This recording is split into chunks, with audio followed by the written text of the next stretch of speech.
G'day, everybody. I am nervous. I am very nervous today. I have no idea why. Why am I so fucking nervous? G'day, and welcome on in. My name is Critmith. Normally, the man of 100 voices and your dead joke VTuber. But today, I am not those. Today, I am film degree Crit. The man who studied movies and is going to present to you. I can't even call it a modern masterpiece. It's the exact opposite of a modern masterpiece. Oh, that looks comfy? Thank you. It's nice and snuggly. So nice and snuggly. Although I do see the irony in the snowflakes, seeing that it's July, is the furthest from snow. But I am here to present to you this masterpiece, Buster Keaton's The General.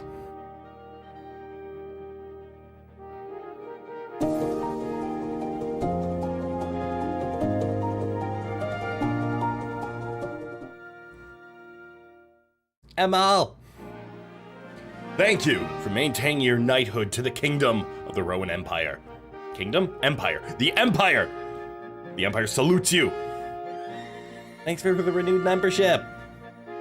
Or started membership? It should be a renewed. But I'm not seeing the, how long it's been going for, but I do recognize that D20. That's getting close to a year, isn't it? But thank you! You ain't streamed a movie before and you're concerned about YouTube being too trigger happy despite this being a public domain film? Yes! Something along those lines. We have plenty of time. The movie is only, hold on. I'm gonna be an old person. I'm gonna check the back of the DVD case. It is 78 minutes long. And that includes credits, which means we're looking for a long hour, which means I have a short hour to yap and talk praise about this movie. I do want to get, your card expired, so you guess I forgot it's 6 months now. Oh, it's 6 months. Oh, okay. So I guess because it was wasn't continued or whatever it was. I wasn't seeing, but 6 months, congrats! Thank you for maintaining your knighthood for 6 months. I appreciate that. All right, I have two favors for the audience. Favors for the audience? I have two questions for the audience, and both of them will be favors to me. First one is volume check. I intentionally have it quiet right now so we can talk. And as you can see, I have the volume set at 65. I know this is too quiet. So we're gonna do a volume check. And that volume check is gonna be me setting it to, I think 85 and 90 is where I like it. And I just want you guys to answer, or be able to provide, how is this volume? This is about how loud the movie will be.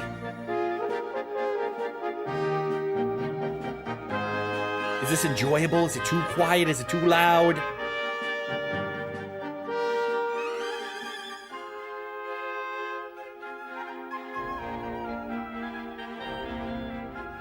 Obviously, there's some quiet parts, but generally, how's the volume?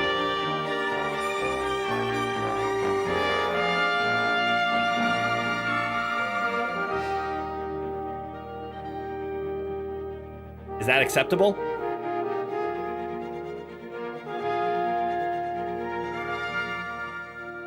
So that's what 90 is gonna be like.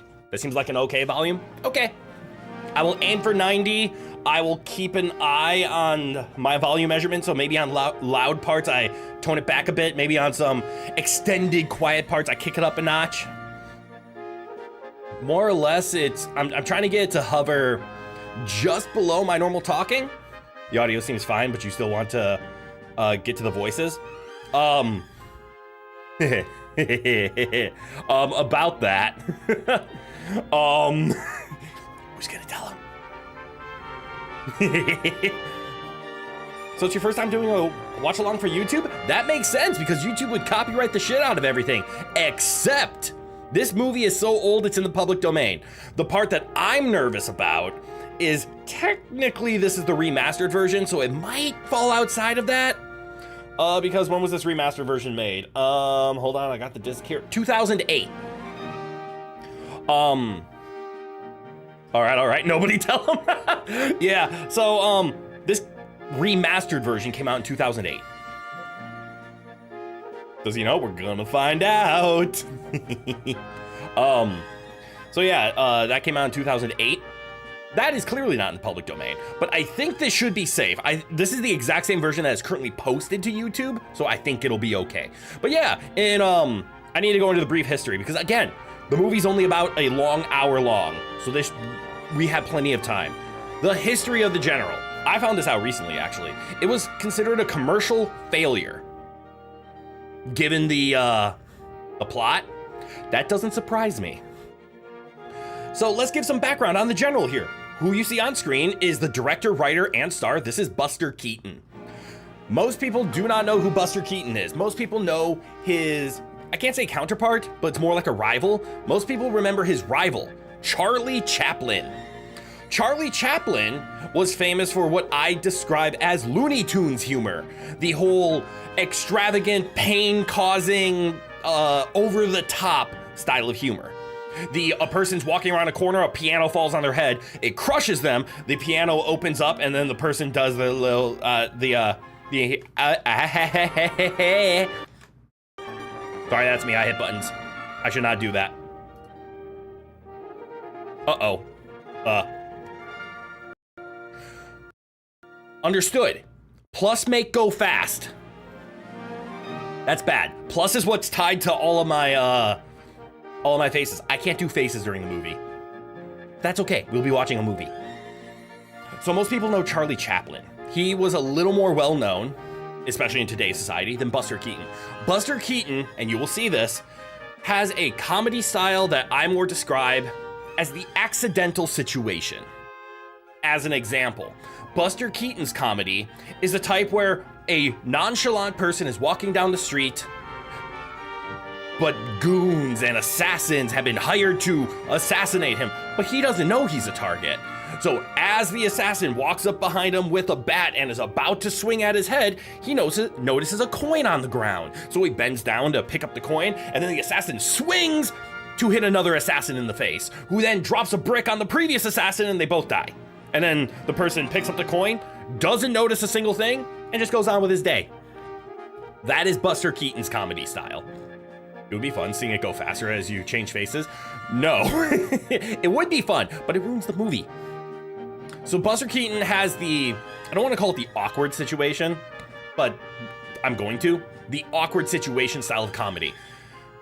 Even though this was considered a commercial failure back when it came out, which by the way was 1926. For those counting at home, that was a literal, and I even checked, it came out in December, so we are 5 months away from this movie being a century old without exaggeration. This movie is 99 years old. It turns 100 this December. This is an old movie. It is now considered a historical masterpiece. In my opinion, Buster Keaton's best performance. A, it's gonna be funny. B, there are so many cool things in this. A lot of the stunts are the cool things because again, it's 1926. Does CGI exist? No, because computers don't exist. There is editing, and I will describe some of it. There's actually one really cool editing shot. And there's a couple of techniques in here, but for the most part, the way they did stunts is they would rehearse it and then do it. There is no faking it. There is no paint out the wires. It's just do it. It's awesome. You got a painting that's 120 years old. It's crazy thinking about such ages, right? That painting was only 20 years old, meaning this man that we're staring at, Buster Keaton, was alive when that painting was painted. Because I think he's like in his mid 40s in this film. 40s? No, he might have been in his 20s. He might have just been born when that painting was being painted. But anyways, question 2, now that I've asked the volume question. How would people like me to go about any, if at all, film analysis on this? Obviously, I'm not going to just be a commentator talking the whole time over the movie. Granted, it's a silent film, so I could. But I don't want to ruin the experience too much. Sometimes it's fun to just sit and watch. There are 2 spots in particular that I will probably pause to talk about, but for the most part, would we want to just let the movie play, or anytime I want to commentate on something, would you prefer I pause? Or are you just gonna leave the discretion up to me of, if it's a quick comment, just let it play, and it's more of a topic that we want to discuss, by we, I mean me yap. I will do my best to read chat. I don't know if I'll read chat out loud though, because let's enjoy the movie. Is he the actor in that movie where a guy disguises himself several times to avoid a group of guys chasing him, then lunges at some other guy to beat him up? Maybe. That does sound very Buster Keaton-y. You leave it up to me? Okay. I'm trying to remember that movie when the guy was riding a bomb out of the plane. Oh, hold on. I know that one. That's Dr. Strangelove.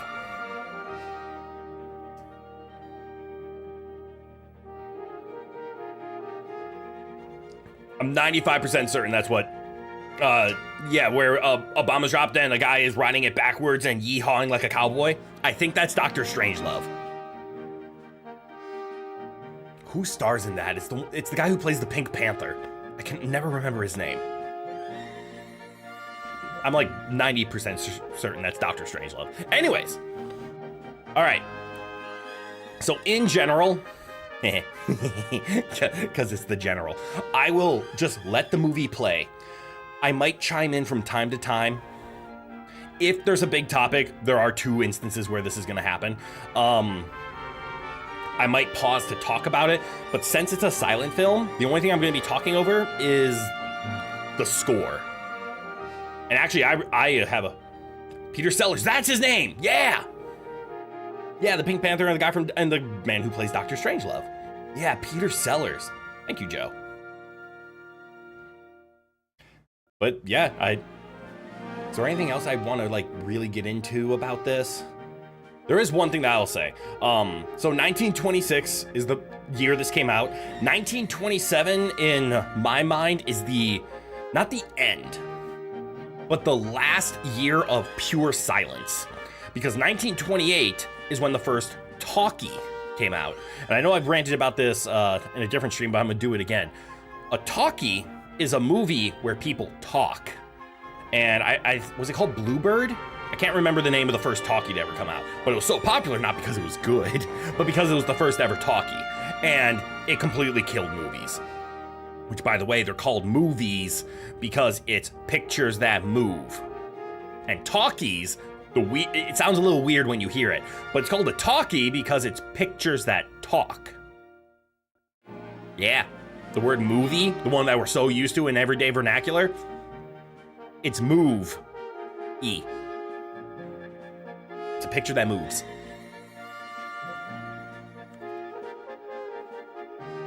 You're not smart about movies, you just look that up. Hey, that's fine. You still got the information from me, and I appreciate it. Okay. Yeah, there's 2 spots in this that I very much plan on pausing to talk about a little bit. And there's one spot that I'm going to talk a lot, but I'm not going to pause because it's one of the reasons this movie got so famous. There's actually 3 spots. For, in my opinion, its true fame in terms of stunts.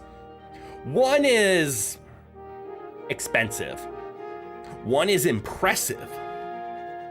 And the other one is a very good editing technique. By the way, by editing technique, I mean they took the literal film that this movie was shot on and cut it with scissors and did stuff to it. Computers didn't exist until like the 70s or even the 60s. This was done in the late 20s. But yeah, so one of the last films released during the pure silent era is one of my favorite movies of all time. Without further ado, let me turn up this volume again. And let's watch this masterpiece. Hence the name Cut. Exactly, it was where film stopped. OG Photoshop. Yes, there was a shop and they took film and they cut it. But all right, without further ado, please enjoy The General. Oh, wait, one more further ado. There is one more further ado.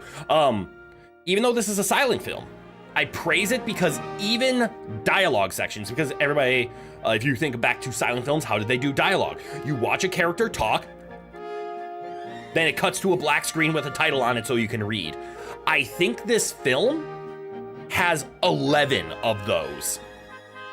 And they're spaced out pretty well. You don't have to read too fast. Of course, it's a movie. They understood how fast people could read. But I think there's only 11, which means even in those cuts, there's only 11 pieces of dialogue. I praise this movie so much.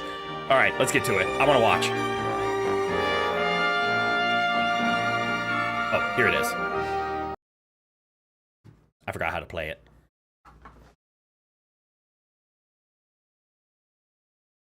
And throughout the whole film, feel free. If you need the volume up, down, just let me know. It's really quick to do. And I think I'm mostly out of the way. I'm gonna get more out of the way. Is Rowan in the room? He is not.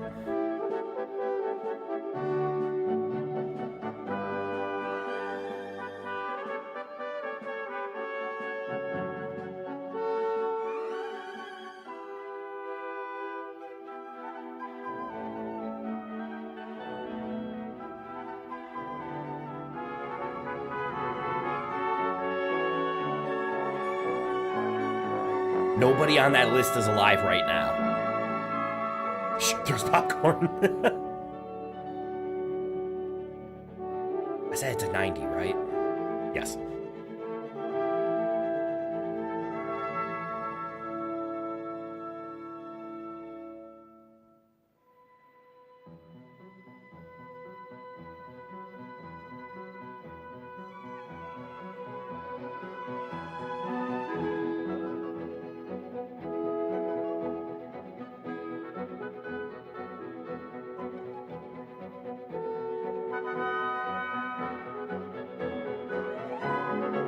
That's why it's called the General.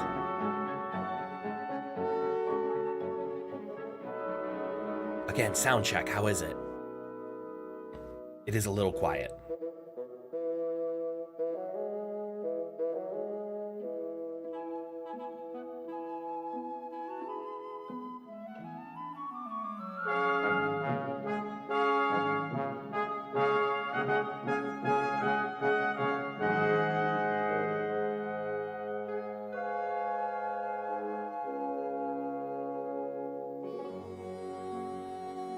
Good. Yay.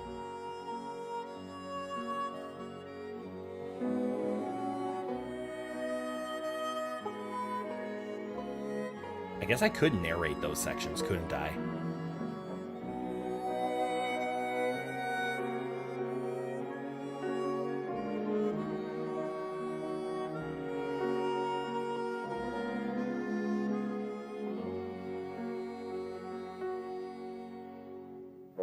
Things we take for credit. That was a fade to black. They had to physically do that with exposure techniques.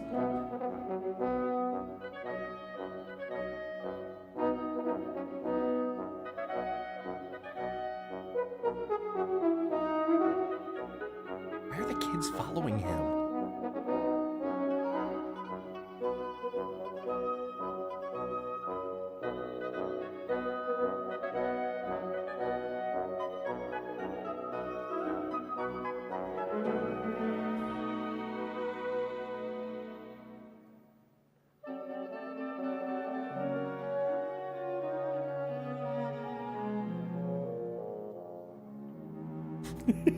They're just following him.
good eye. Welcome, welcome.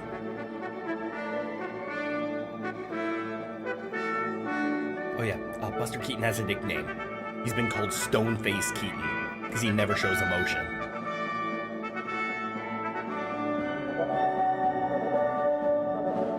And I say, feel free to fire that milestone. I'll just hit pause.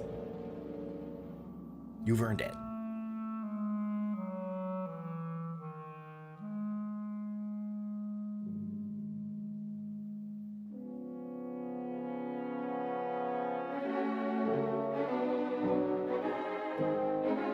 Typical 1920s.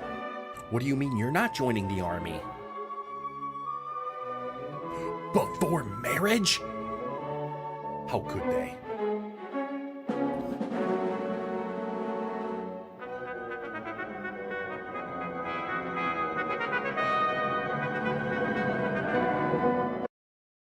Sorry to pause.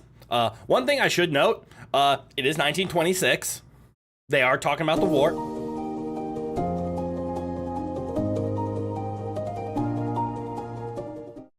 As you wish. For the Emperor ! Crete satisfied. Okay. I see. Thank you for renewing your knighthood. For the Emperor. The Roman Empire salutes you. Thank you for the 8 months. Hell yeah. All right. One thing I want to mention. This movie is talking about the Civil War in America. So again, it came out in 1926. This is talking about the Civil War. This is not World War I or World War II. For all of my non-Americans, this might not make a lot of sense, but for my Americans, this is a pro-Confederate movie. It did not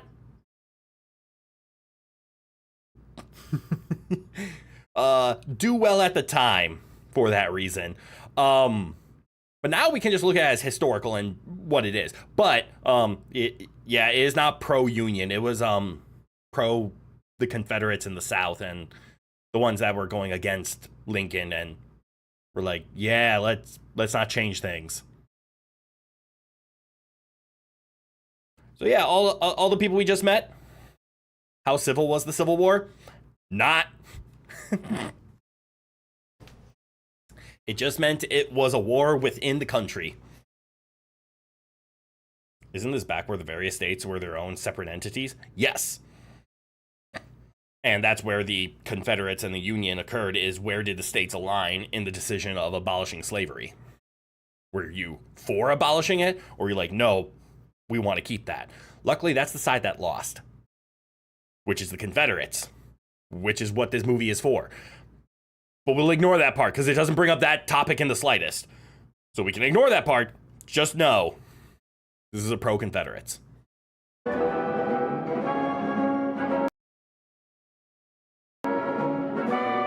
Sorry, buffering.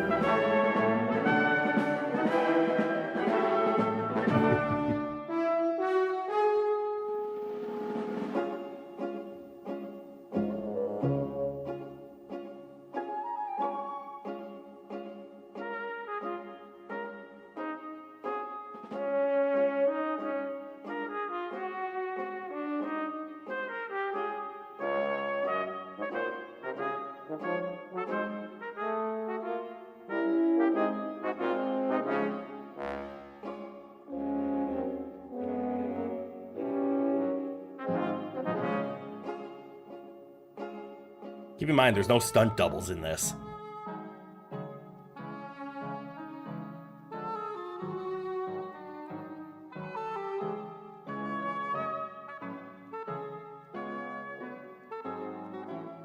Keaton did most of his own stunts, including that running across the table.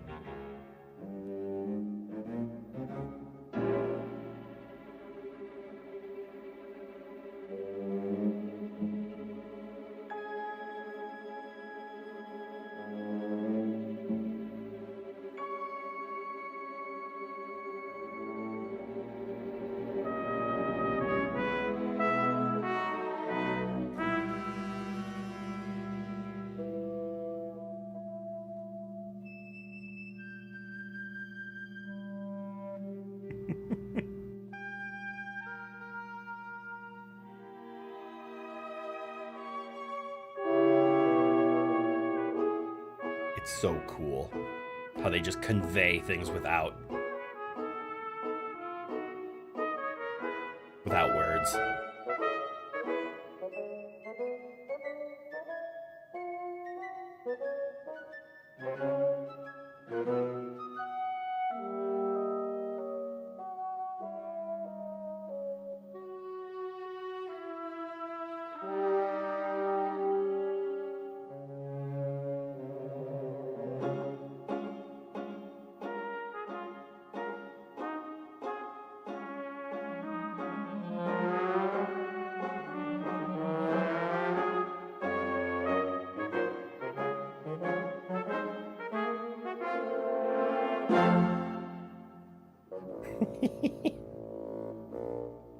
But he was scrawny.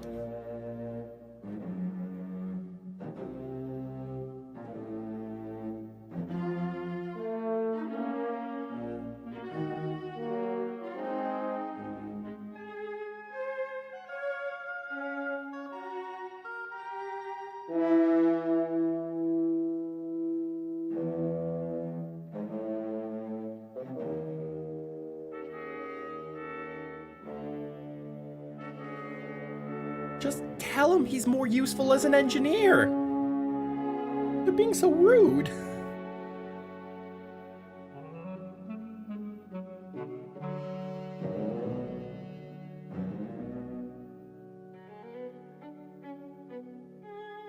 Also, by the way, all those title cards are cut in. So they just cut the film, put a title card.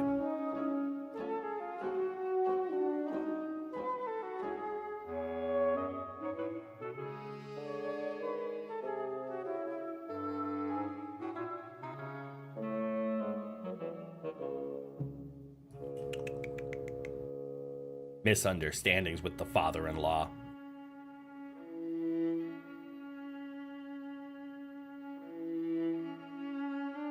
Just notice the lack of women. This is true, but also that's a line to be conscripted to the army. But yes, this is 1926. Far before the women's movement. Far before.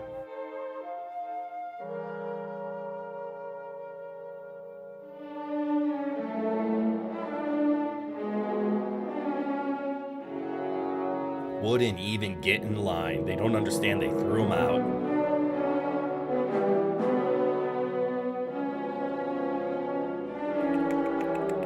Misunderstandings.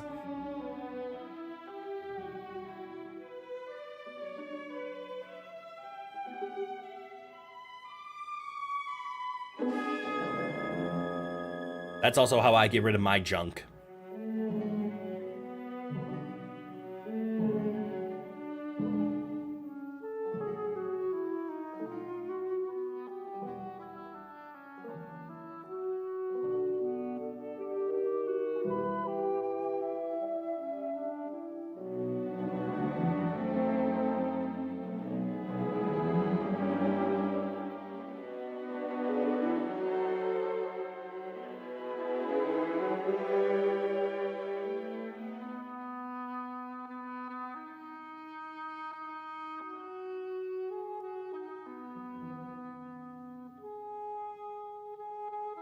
This is a very dangerous stunt. Do not do this.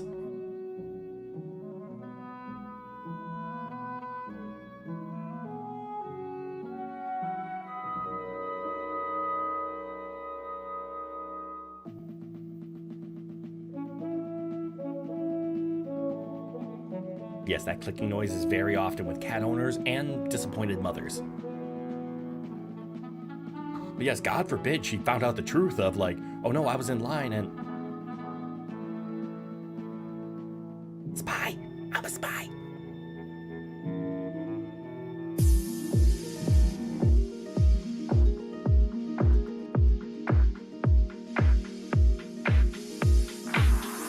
Just stopped by to drop this off. Later. Transparent, thank you for dropping by! You didn't have to do that. Also, I hope you're still here to hear this. Go to your blue sky. You haven't responded. I think I found a way around the Discord trouble you were having before. But you gotta go to your blue sky. How you want to do it? Just wish you had a train in your backyard? Don't do it. It's dangerous. But yeah, God forbid we just find out the truth. But again, movies need what's the word I'm looking for? Tension, reasons. But yes, it's, hey, you should go in the army. We need an army. Okay, I'll go to the army. Yeah, we can't use you. Hey, you should get in line. No, they don't want me. That coward. It's so simple.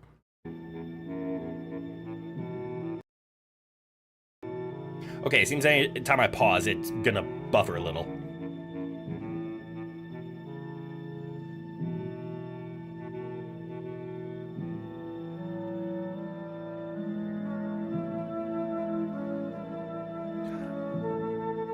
The plans of the North. They will infiltrate the South.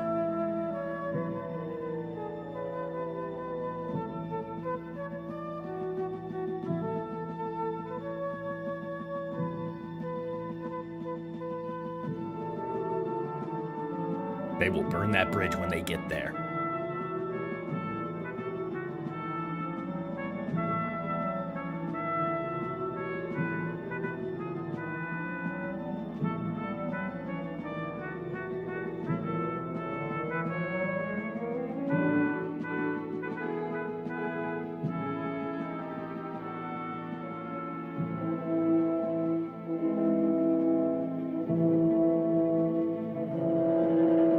Wait, is that how a spy is supposed to dress?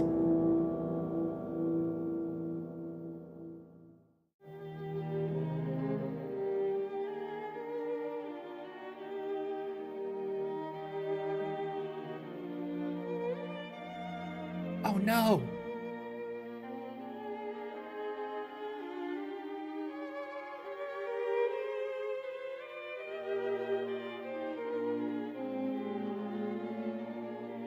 He's too important to fight. Ignore him.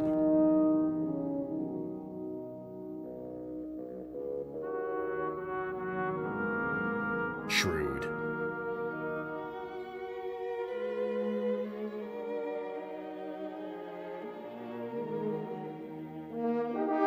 How dare she use her brother like that?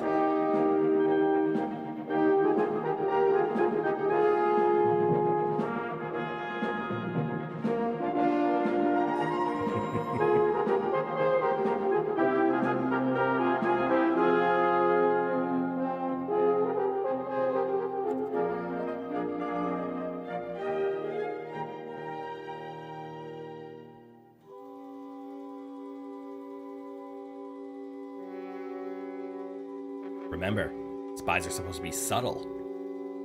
Mm-hmm.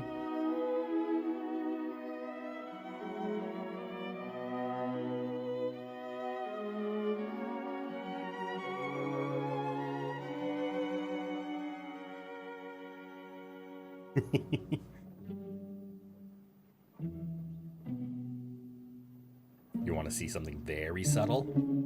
Wait for the signal. Subtle! No one saw it!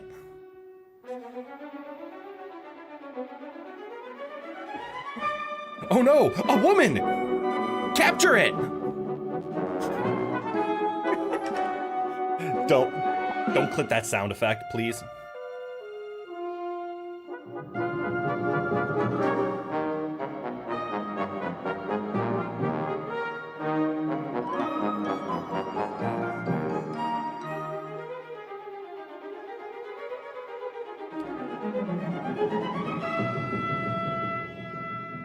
Look at the legs on that man.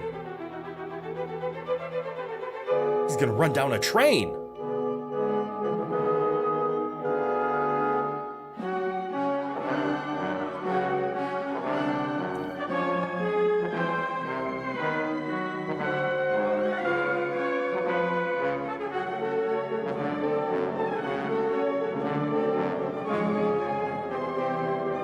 Don't worry, you're afraid of me too.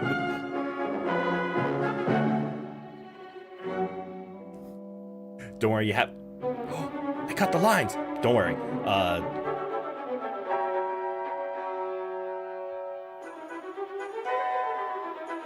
Awesome. Good job. I'm glad it's finally working. Yes, feel free to submit an application, then you can join the Discord. But don't worry, you haven't missed too much. You missed maybe 15 minutes. Hold on. TLDR, what you have missed. This man is Buster Keaton. The woman who is captured is his like girlfriend. And they were told, because we're in the South in the Civil War, that the war is here. So everybody was enlisting to the army. They said this guy couldn't do it because he's more valuable as an engineer. The father-in-law and the brother-in-law saw him and said, hey, you can cut in line, join us. And he said, no, I can't. So they misinterpreted that he was defecting and it's a disgrace to the South. So they all hate him now.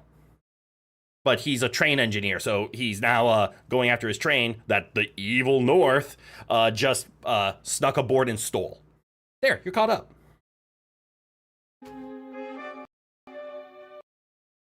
Sorry, it's buffering. There we go.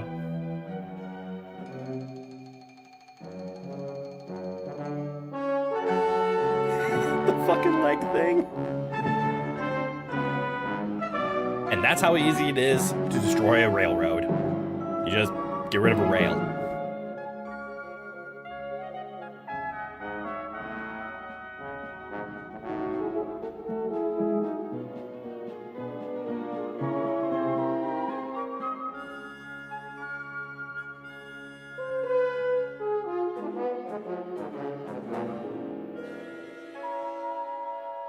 Again, that was a real stunt. They actually pushed one of those into the lake.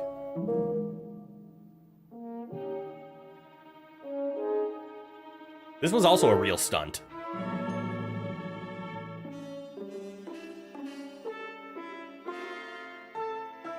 So was that man climbing?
How much can change in a mere 100 years, right? A century-old movie.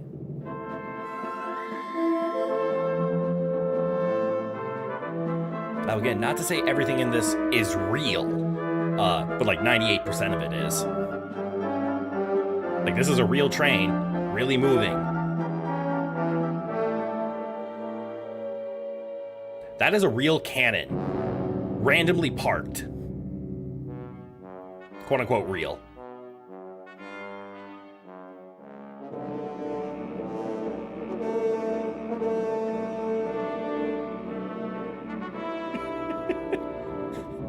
I'm just gonna borrow that.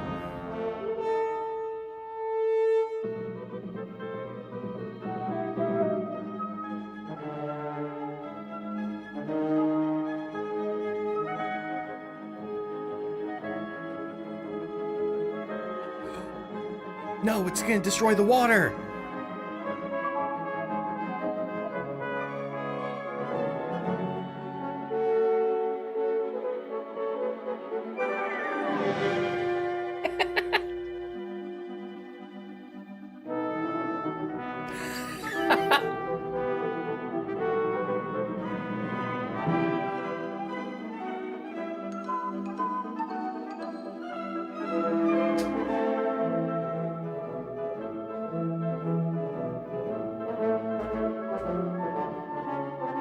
The cannon is cannon.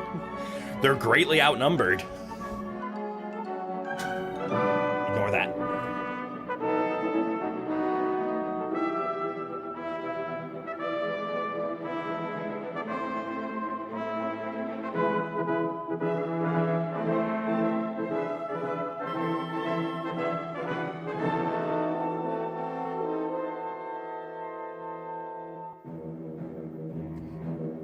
think that might have been a cut.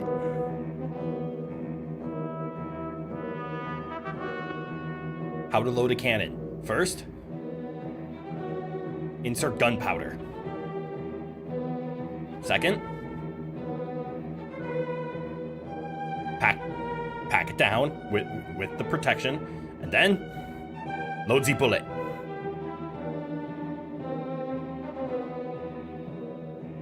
Aim and set on fire.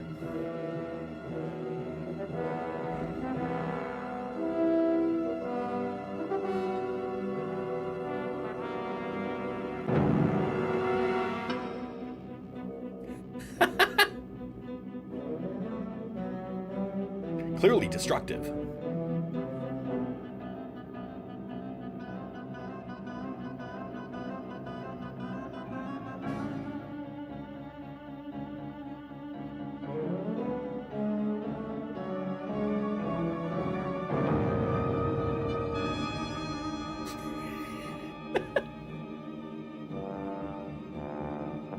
The cannonball exploded.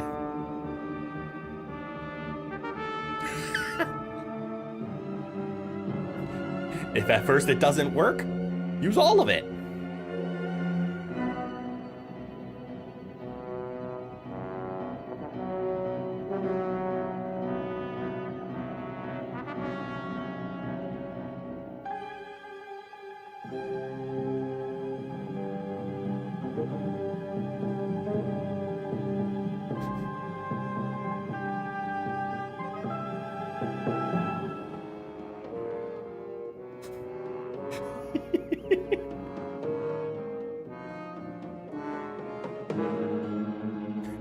What could possibly go wrong?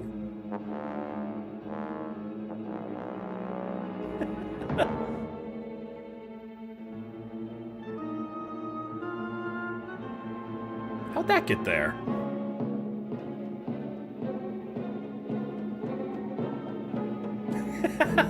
It's a pretty good throw.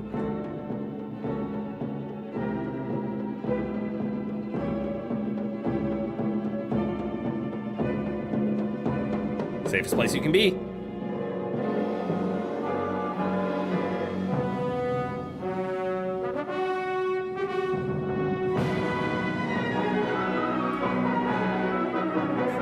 Comedy of convenience.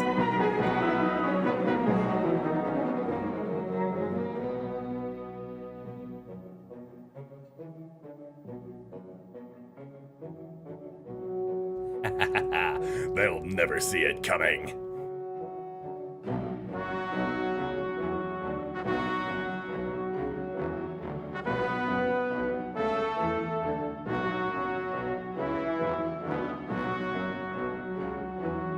And scooch.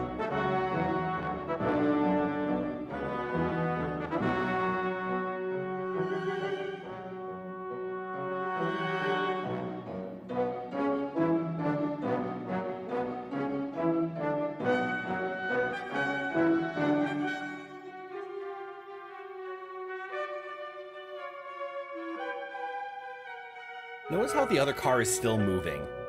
That was just timing.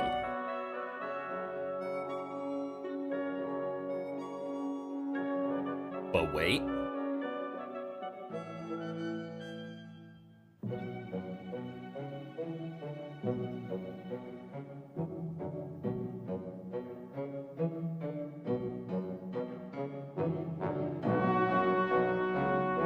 If you look behind him, the background, it's a matte painting.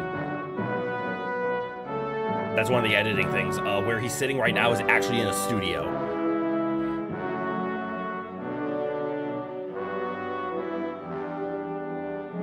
That, they actually just dropped a log.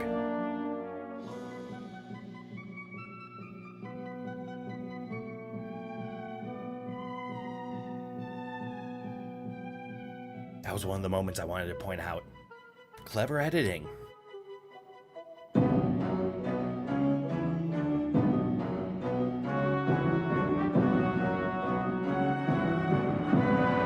Also, that just really happened.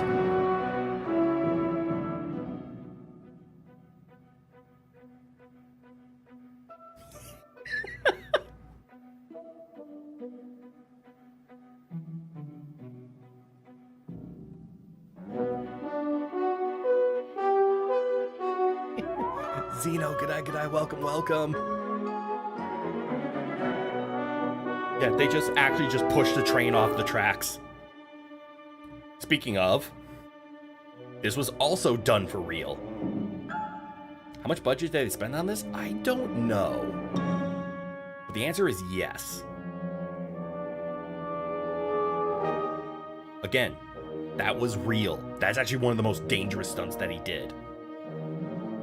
He messes up that timing by 1 second and he gets caught under a train. Or he gets hit in the face with a board. That part is real and that's crazy. That's a famous one right there. Buster Keaton was insane with doing his own stunts.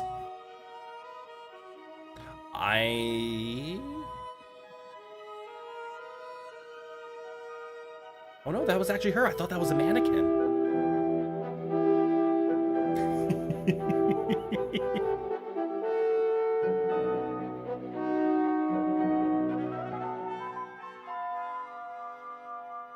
That was done for real. Which again, doesn't seem all that important. He just hit the brakes, but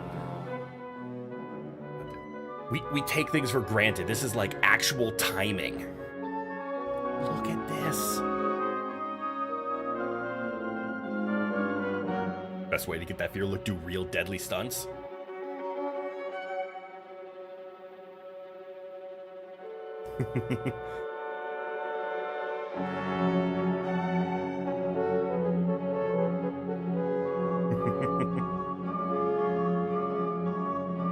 It's actually clever how they did that. They just had another train parked in front of it that would stop it. But sometimes wheels, sometimes they slip. There's no grip on them. They're just made of metal.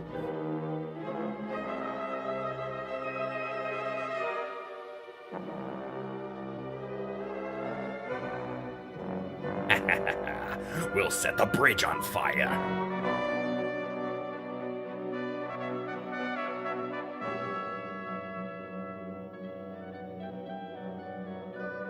Ooh, that's a dark bridge. But why is there smoke in the bridge?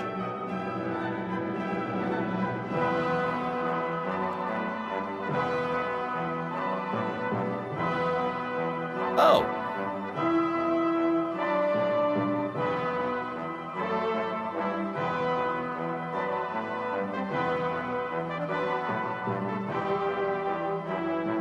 That's true. There's no CGI. It's like, hey, we need a cool shot. Are you okay being in danger? You're gonna be. Yeah, you used to just be able to do stuff. He slipped in the water tank.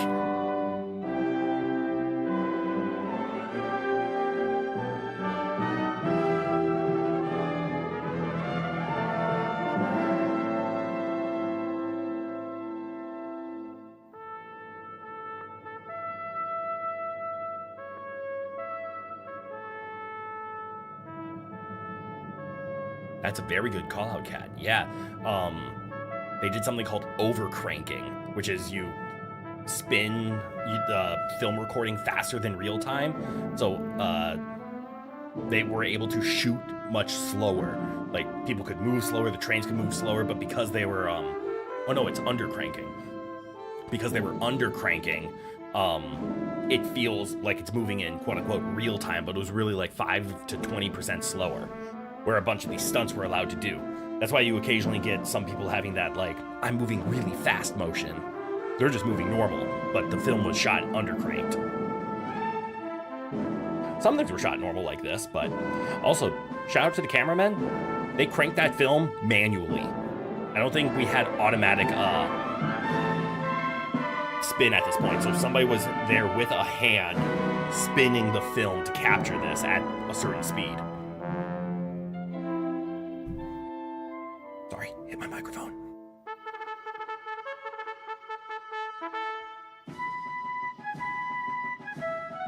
Oh, and also the background music. Back in the days in the theaters, this was performed live. You would just have an orchestra play you this music, because they didn't have a way to sync audio and film at all.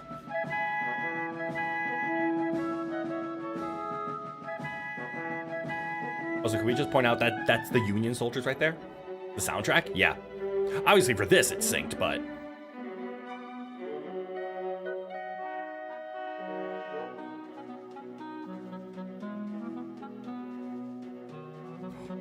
A broken axe! How are you gonna get wood? I mean, that works.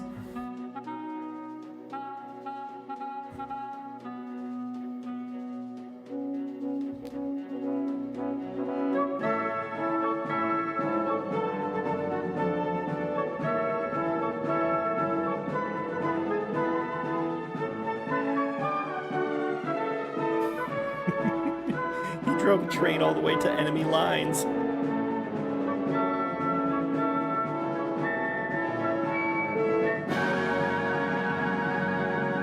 Also, I know common misconception. The wood cart in the back, the second cart on this train, it's not filled to the brim with wood. It's actually not hollow. It's a container meant for water because you need to make the steam somehow, right? And then normally wood was just piled on top of it, so it always looked like it was overflowing with wood, but it's not.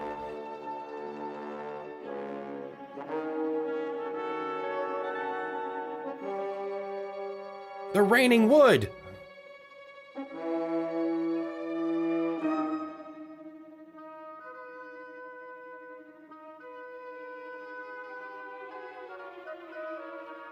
Talkies took orchestra jobs, not many people cared though, right? Talkies were cool.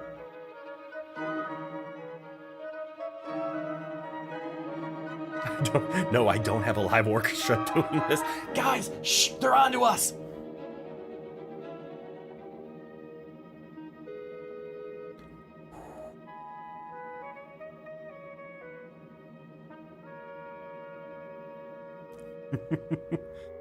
Who saw it?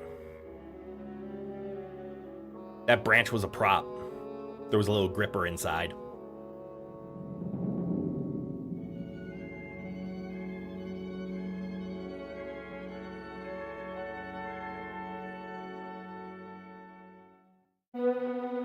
The classic film technique, just take like a watering can and put it in front of the camera. Gotta love that night filter. This was shot in daytime. That's just a blue filter they put on the film. That slide. His stunts are so good.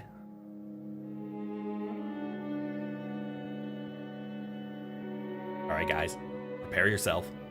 One of the hardest editing techniques coming live.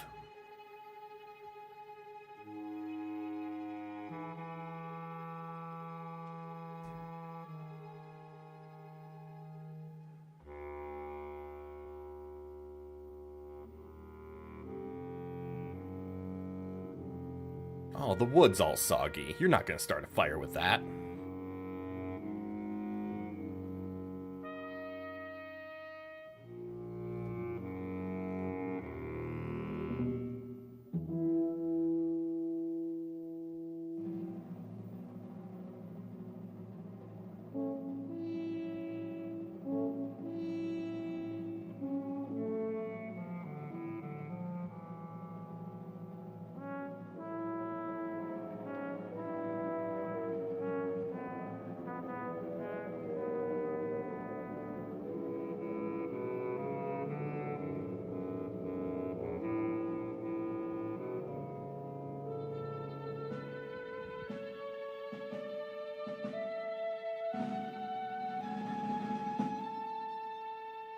Always the left flank. Everybody knows about the right flank.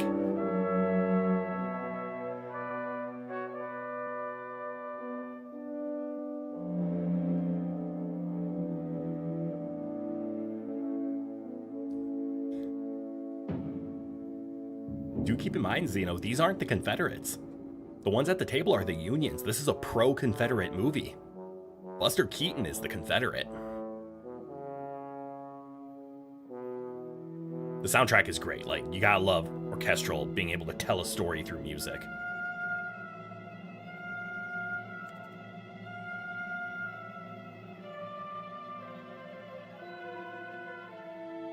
Oh no, they burned a cigar hole.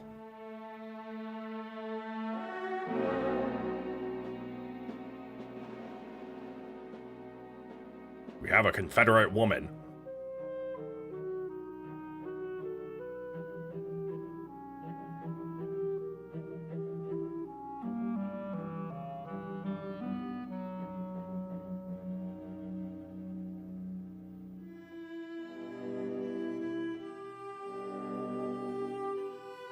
I know that voice.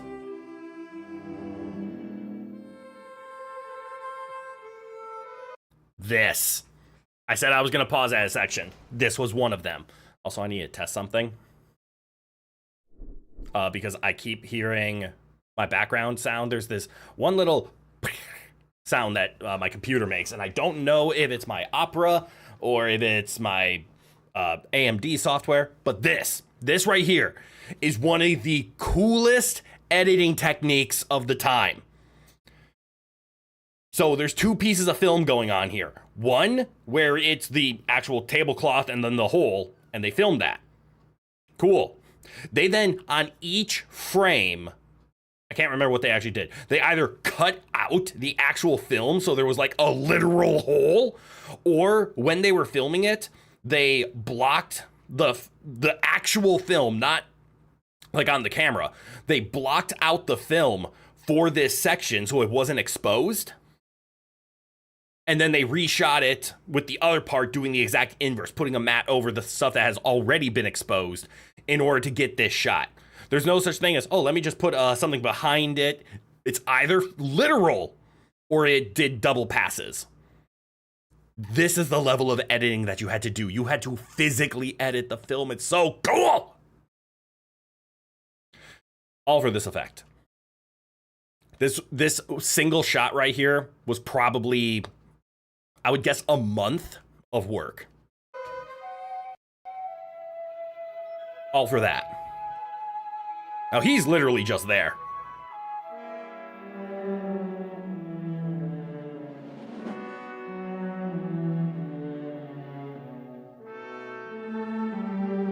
A month of editing. Again, I don't know the exact details on that. Those are just my guesses.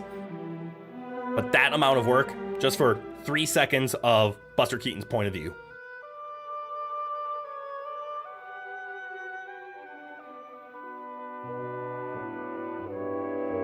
What a great meeting.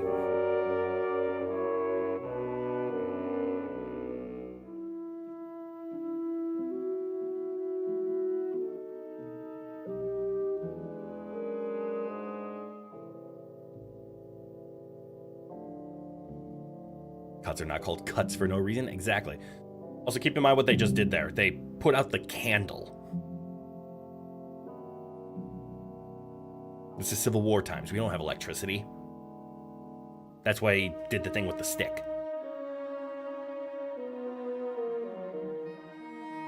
Splicing each frame would take a lot of time, yeah.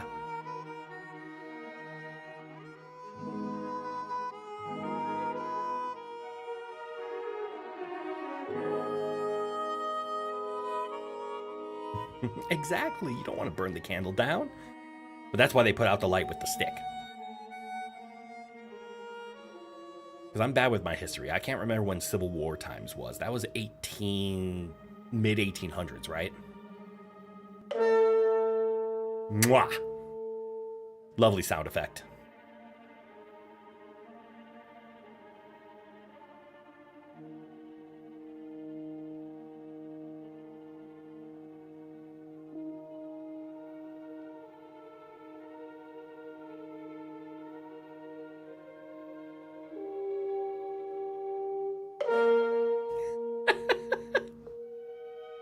'60s, thank you.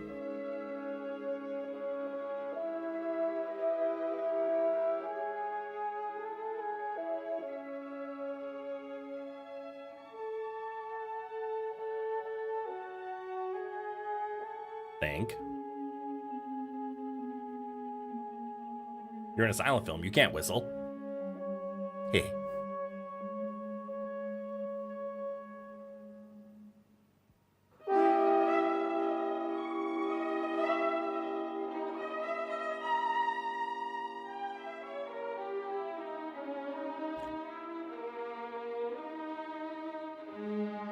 I'm now realizing I forgot to set the stream to ultra low latency.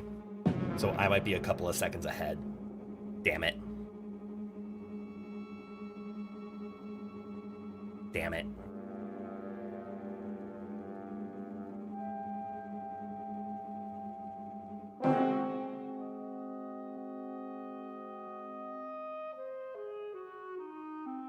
Oh well.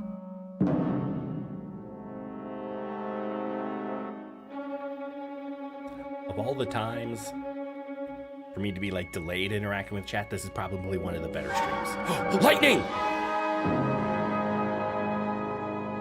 For context, that lightning was hand-drawn across multiple different frames.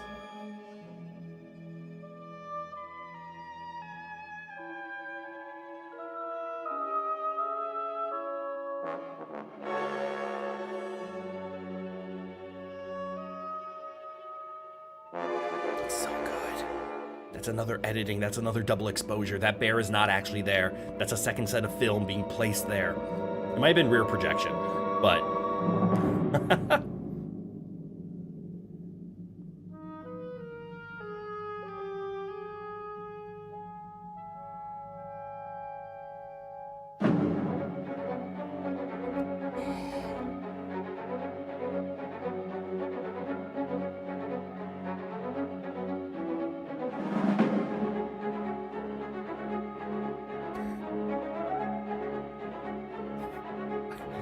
I remember this scene. My film instructor was livid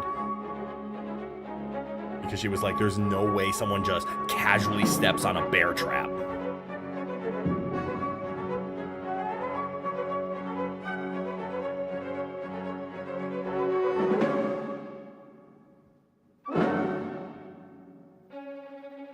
And then they run away.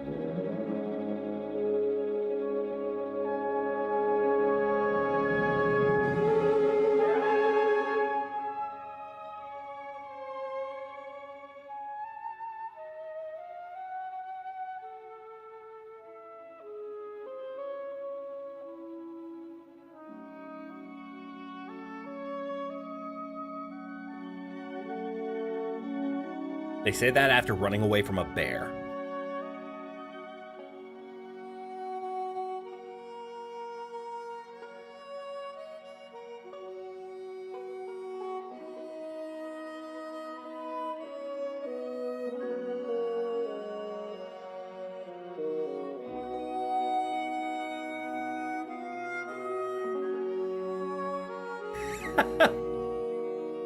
Yeah, it was brave. So brave.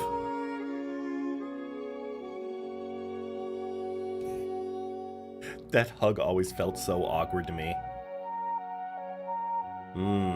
Nice and quiet.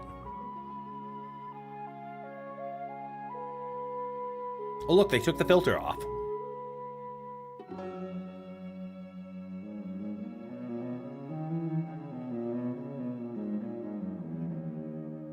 There's no serious injuries in comedies, other than, you know, her father who was gravely wounded and her brother who had a bandaged arm. But yeah, no serious consequences. Just a sleeping leg.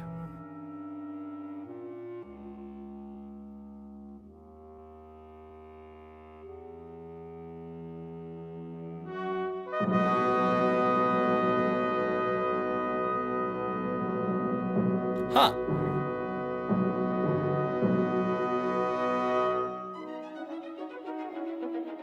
Part of the enemy's base.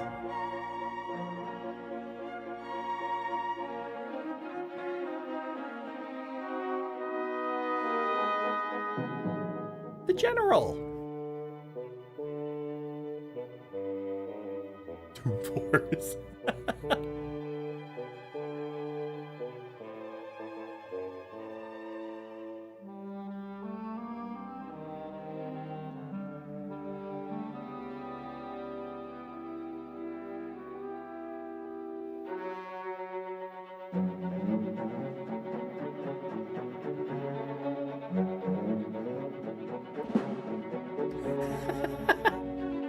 Just borrowed the sandbag.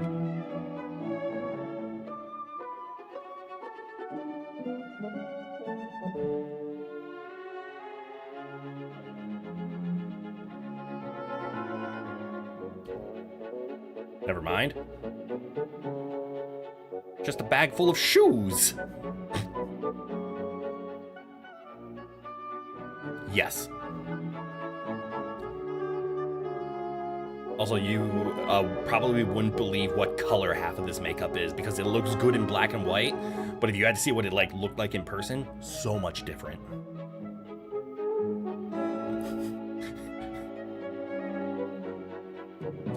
just put her in the bag. I don't think it was ever politically incorrect to criticize the Union. Maybe. But this film is definitely pro-Confederate, so time and place. That's true, those weren't the comedy scenes. Comedy scenes, there is no such thing as danger.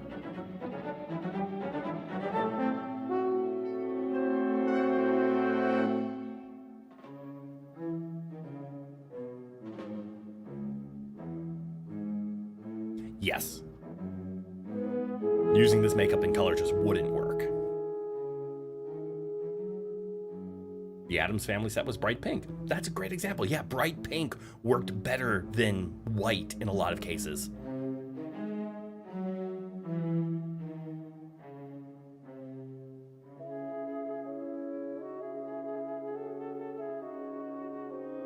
How convenient.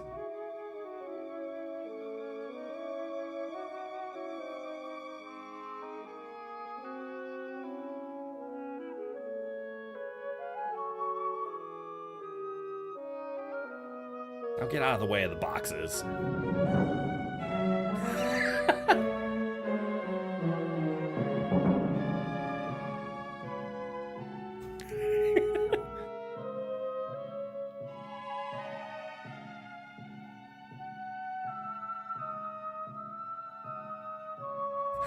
Way to go. You carry those logs.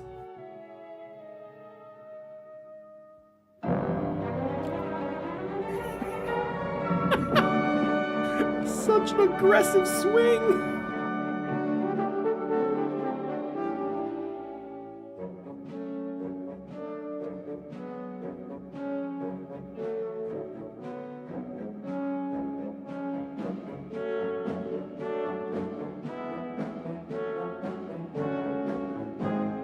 Has the irony set on anyone yet?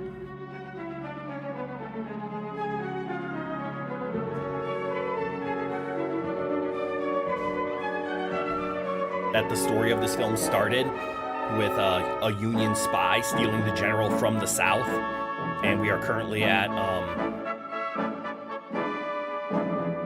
a quote-unquote Confederate spy stealing the general from the North.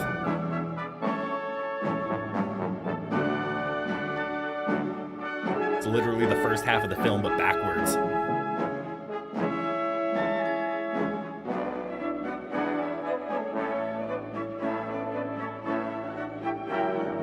The music is a great guiding tone. It's what they needed, and it tells the story so well. All real. True stunt.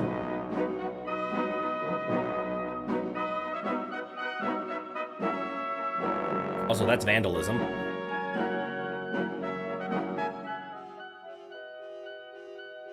Hey, didn't the guys in the beginning cut the power? I'll stop.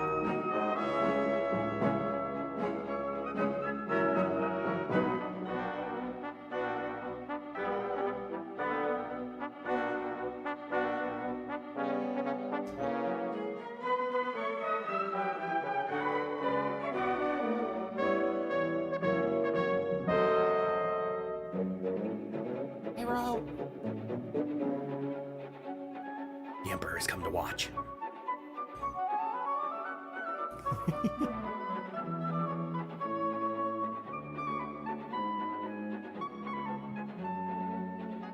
Now just find the right sack.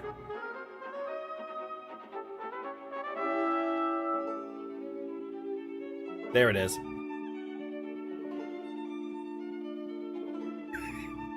Just let her get out.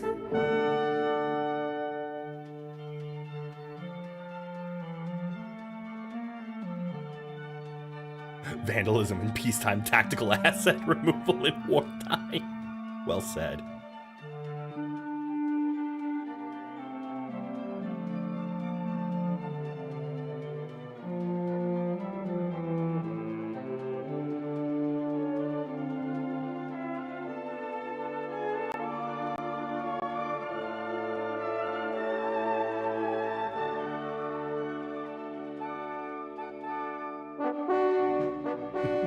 Strategically transferring equipment to an alternate location, otherwise known as steal.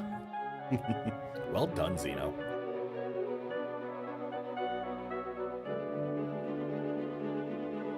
Two things required for a steam engine to go. Something to make fire, and more water to boil. It's a good thing this fence doesn't have any nails in it.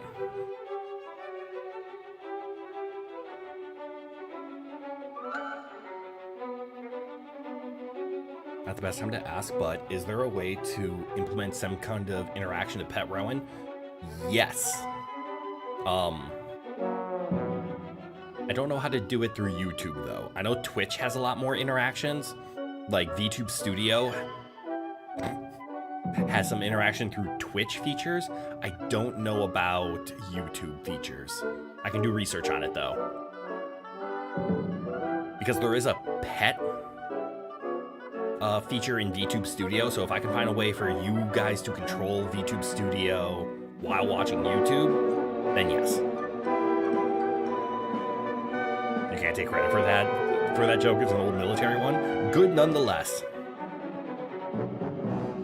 And that doesn't look like it's much. It's like, oh no, there's a piece of wood on the rail. Whatever shall we do? We saw what happens if you knock something just slightly off the rails. Remember, trains just sit on rails. They aren't like locked in or anything. Energy production always loops back to boiling water and from the sun. Yep. There's a lot of nail-free fence designs. Nails were expensive. That's valid.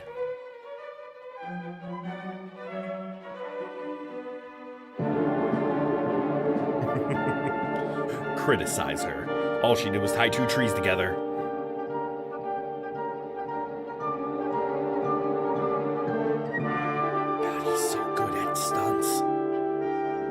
Like, obviously we talk about things like Tom Cruise hanging onto a plane, but let's be honest. Also,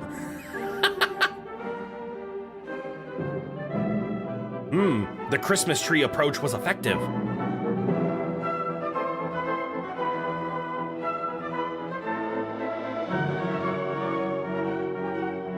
That is true. The massive train's important, but it's one of those, why risk it? It's expensive to derail a train.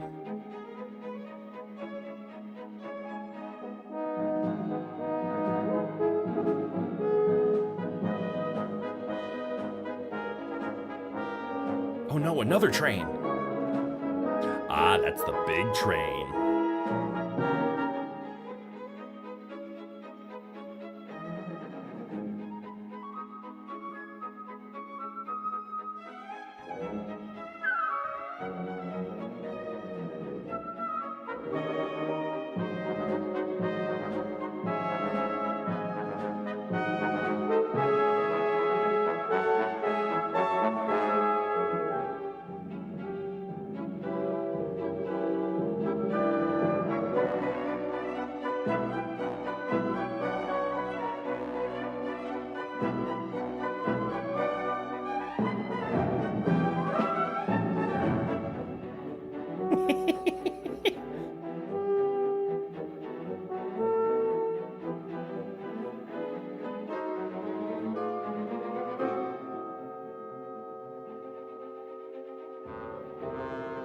I looked another splice in the film effect, like a rear projection. It looks like it, but I don't think it is. I think that's just what it looks like. Bonk.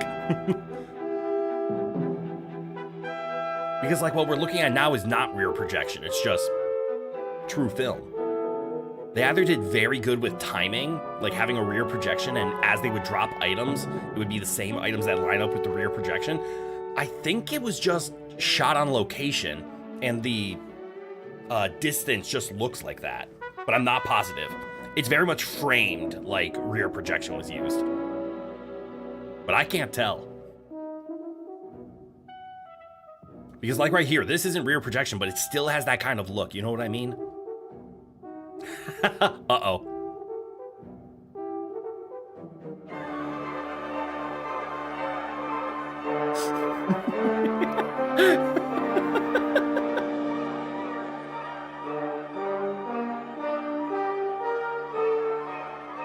Why do flutes always signify panic? There's such a good technique of just a fluttering flute. You gotta stop the water.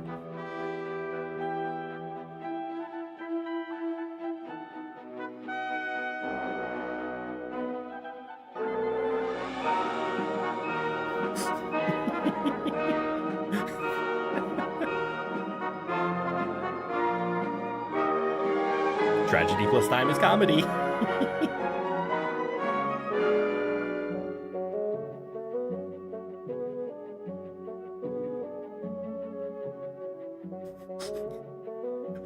Hold on. This is... That wood wasn't good enough.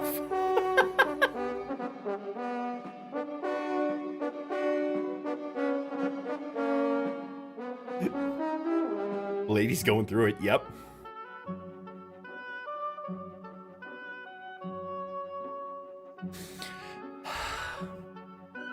Oh no, I'm a woman and I'm bored, so I might as well clean. Uh-huh.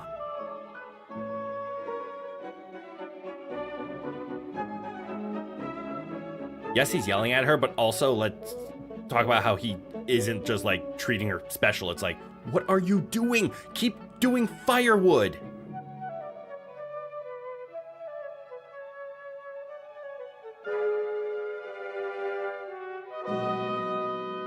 I mean, let's be honest, like 40% of women in today's age would have loved that. Am I allowed to say that? Is that kink shaming? Or is that kink pointing out? We're gonna ignore I said that. Let's just pretend I didn't say that. Help. Damn it, stop sweeping and help me feed the tinderbox. Oh no, the front train connection. I've heard of it in legend. Continuity error. She tried. No one is willing to go through the real deal for continuity. Mm-hmm. Just in time.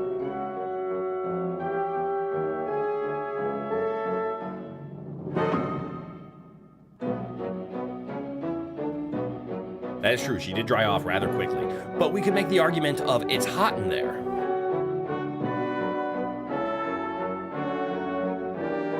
He did conveniently cut out that back wall.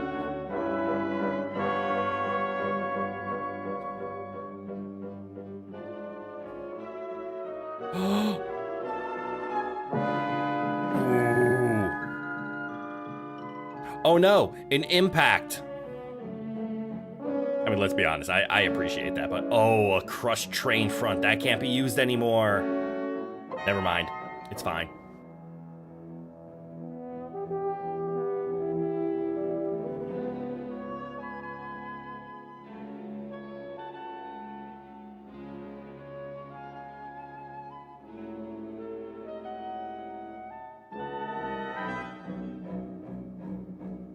Oops.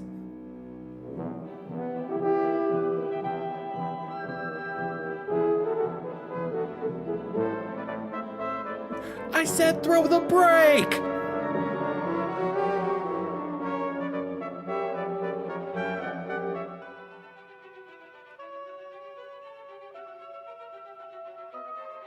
All right, the hill.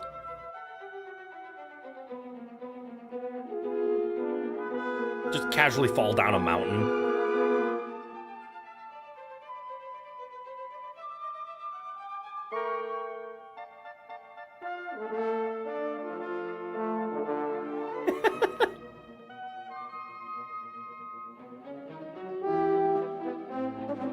That is true.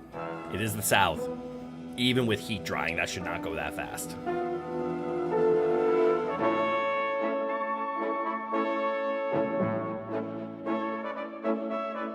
That's true. He is basically just an engine and that part.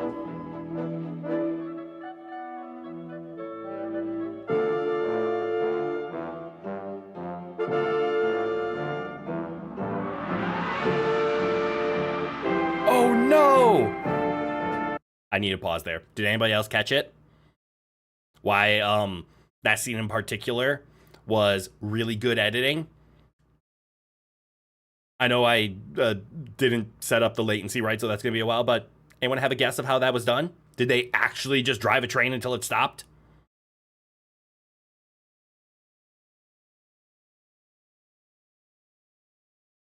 And the answer is no.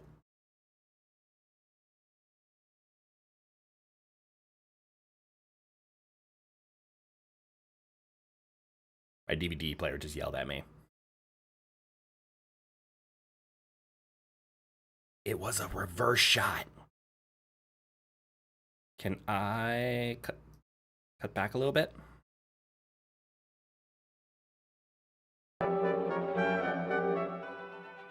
I cut back too far, but it's okay. Yeah, it was a real shot of the train coming in at the other train and switching to the other ramp. But after the cut, it's pure reversed footage. Which means they had to do one of two things. They either needed to shoot, actually no, I don't think the film was shot left to right. I think it was up and down. Yeah, they had to individually cut out each cell and put them backwards. Reverse shots were not easy to edit, because it wasn't just cut the film, flip it upside down, because then the film is upside down. You had to cut out each cell and then put it one at a time. So if you had 100 shots, you had to put it in order. But wonder how many people noticed it when they came out? Probably not, but watch the smoke. The smoke goes into the engine. And now it's back to normal, but that's it. That was a reverse shot. The reverse talking and hook? Okay, the hook one was impressive. Like, Dante Bosco crushed it. But yeah, the train going up there was a reverse shot, and the only way to tell was the smoke was coming into the engine, not leaving it.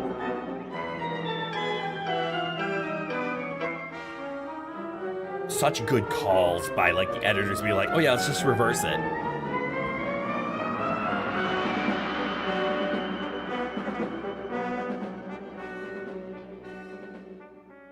Oh no, they bent it!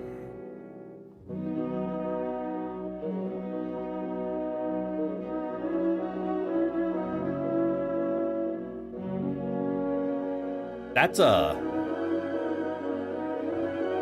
big piece of wood to put in that fire. You know, the lantern, because that's how trains use lights. Just a lantern. Bosco is a beast. Rufio and Zuko are legends. Alright, I've already talked about two of the very important shots. There's only one left.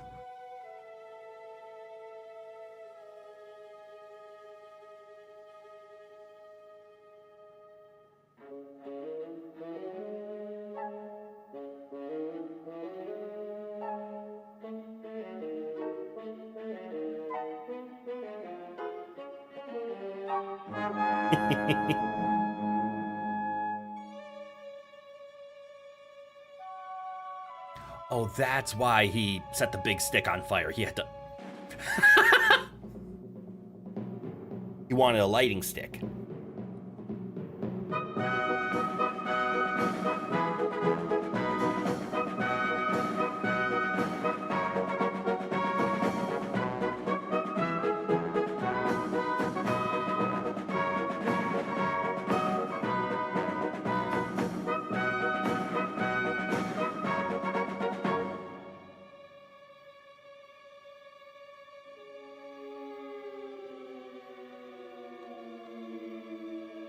You see now why James Cameron had such a hard time getting rid of the typical cinematic music cues for the first Avatar? Mm-hmm. Yes. Cameron is a huge cinephile. Uh-oh. That's the on fire stick.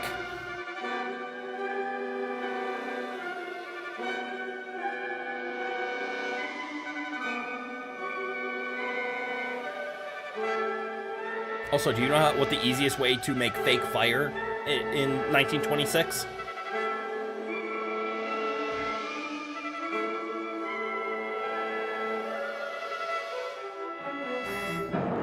That's right, the answer is you don't.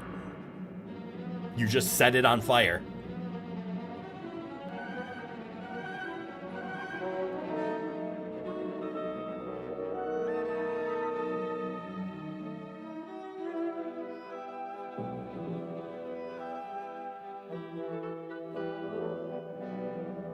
That's right, you don't.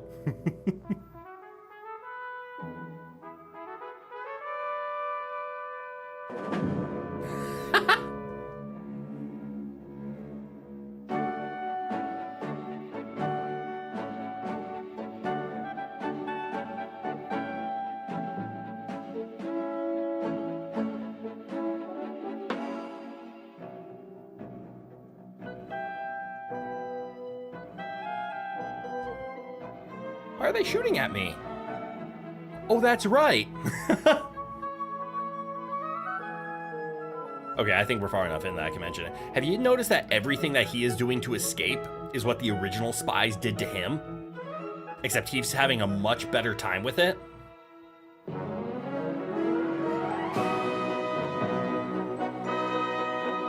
He did a track switcher. He put a cart in front of them.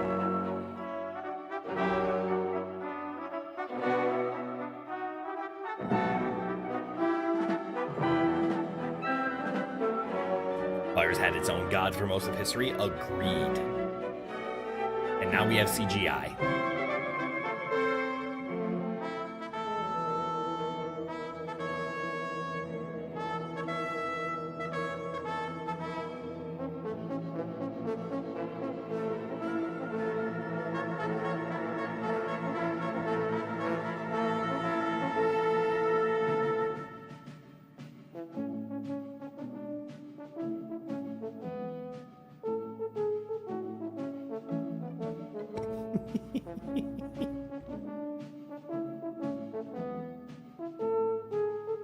Also, can we just talk about how this general is letting a person who just drove a train into his camp and just starts screaming like, "We're being invaded! Get going now!" Ah!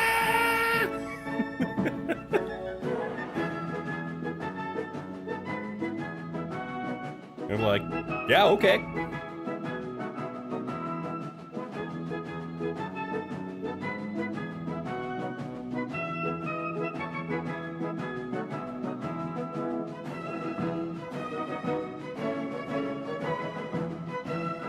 Computer chips and computation speed is a god in and of itself. I'd agree to that. And they went on to lose the war anyways. Yeah, there's a reason pro-Confederate movies didn't do too well. Oh look, the injured. Including...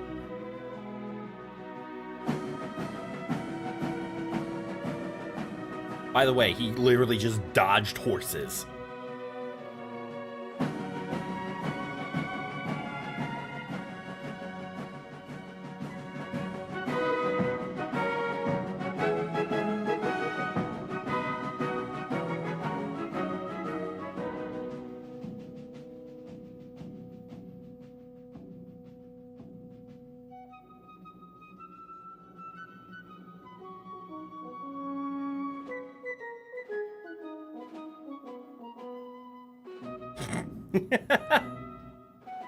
Let's just borrow that.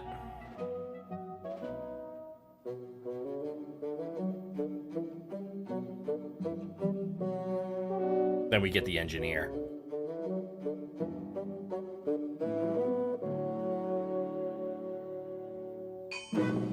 Fixed.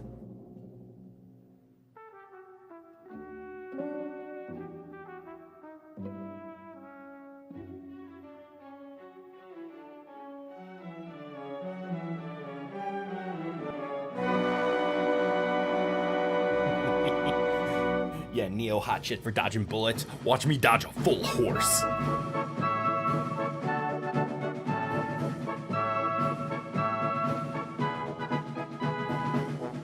I guess the one last famous thing about this movie isn't a special effect. It's special, and it is an effect.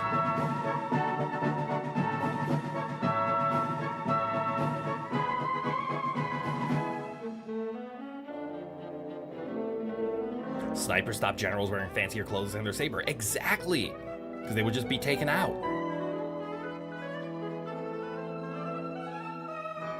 Yeah, back when it was, respectable warfare.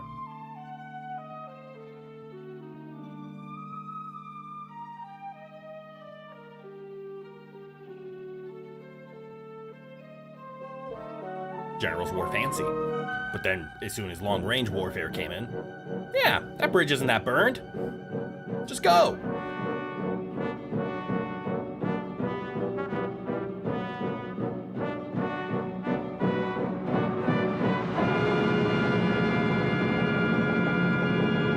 That's it. That's the effect. They actually just drove a train across a collapsing bridge. That wasn't anything fancy. It was expensive as hell. They just actually drove a train off a bridge.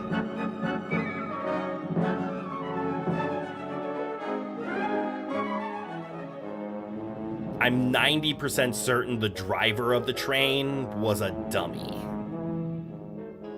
Yes. So to go off of the question before, what was the budget in this film? Huge.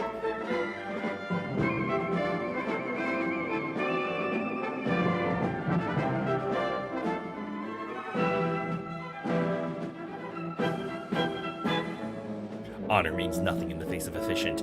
Ninjas know this.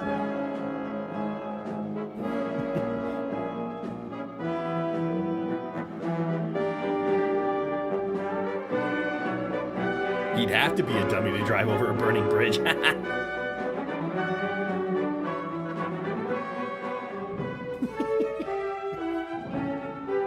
Yes, no unionized extras were harmed in the making of this film.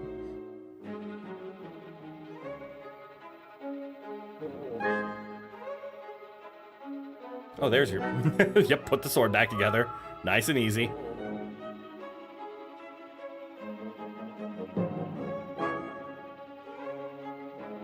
You just stabbed a man.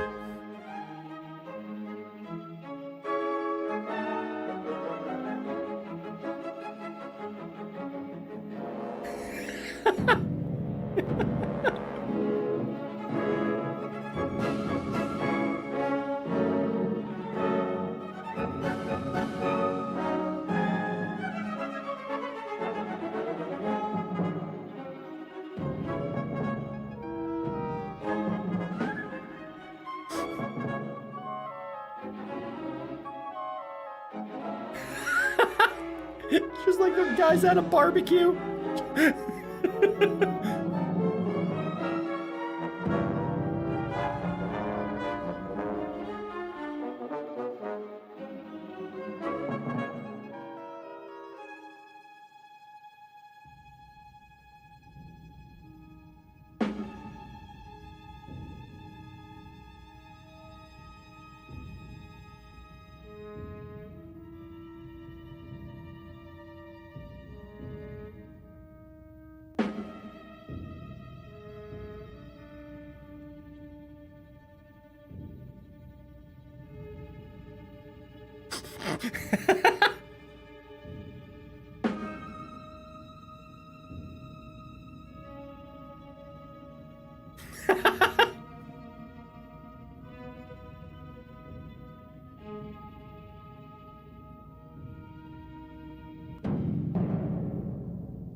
Oh yeah, Tora used actual World War II footage.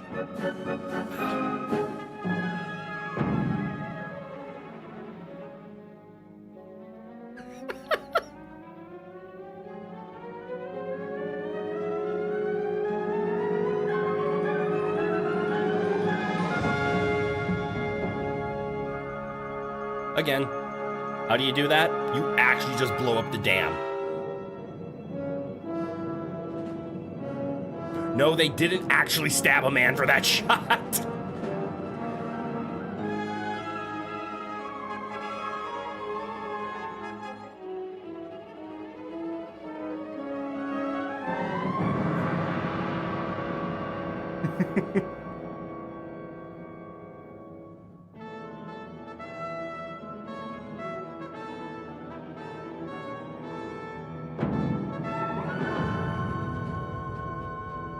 Good shot.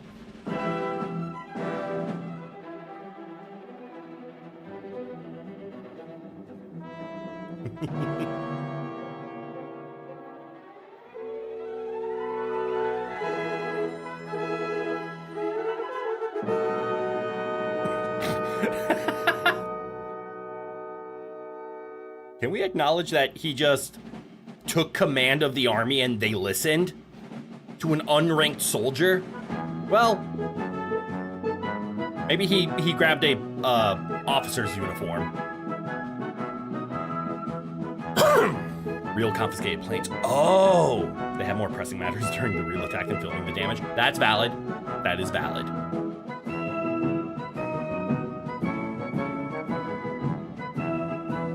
Ah, a lot of the planes they had left over. Got it.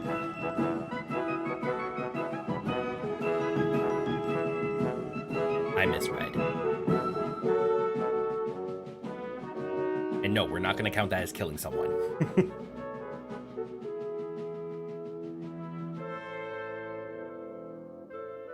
Wait, the man he knocked out was the general?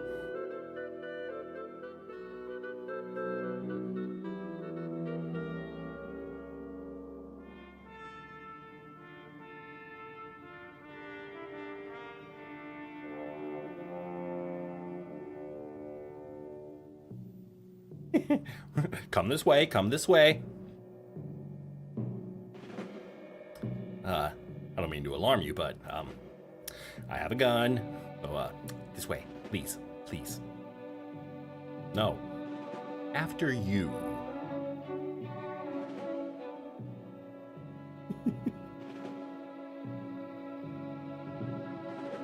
Gotta look prim and proper.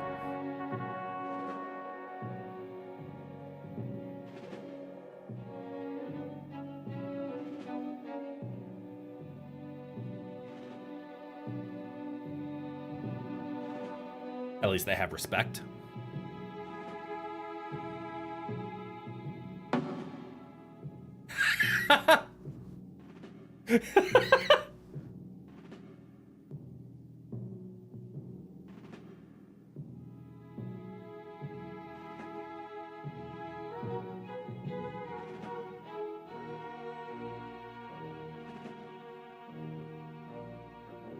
No reason to just murder people. It's, well, we have your general.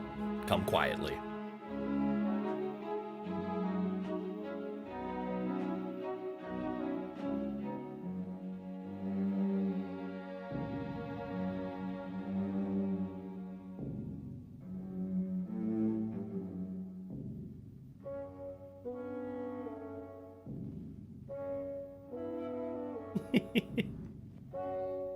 I would like to surrender to get me away from this blithering idiot.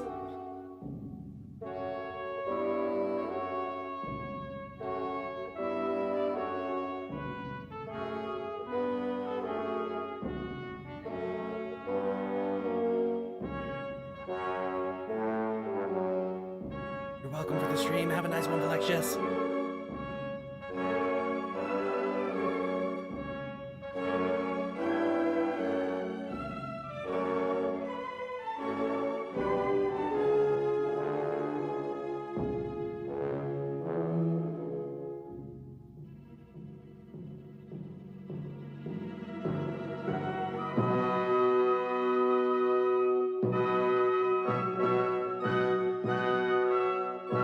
Got a uniform. And not just that, he's an officer.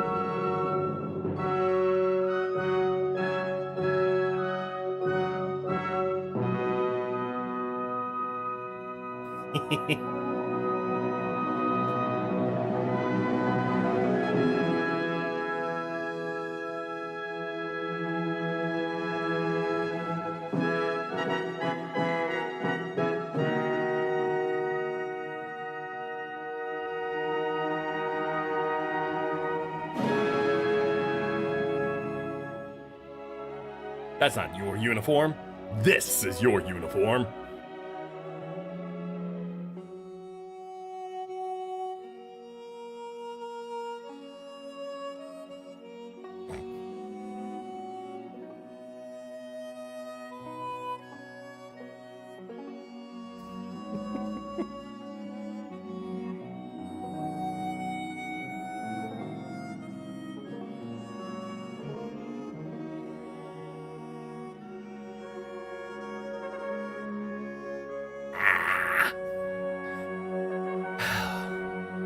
Whatever will we do?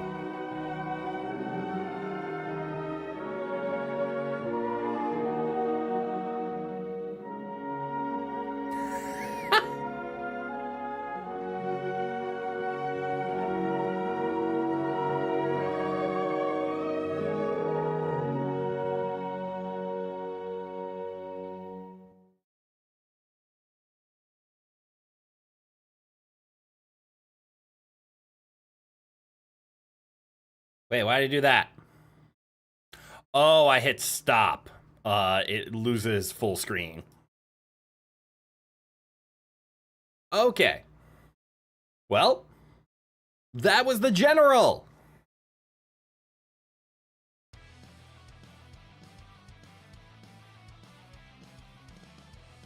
Oh, I can take this off now. Let's see, put this back on. Yeah, there we go.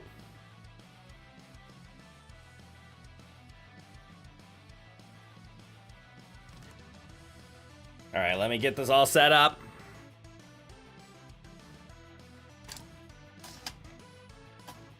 By set up, I mean just unplug everything. That was me.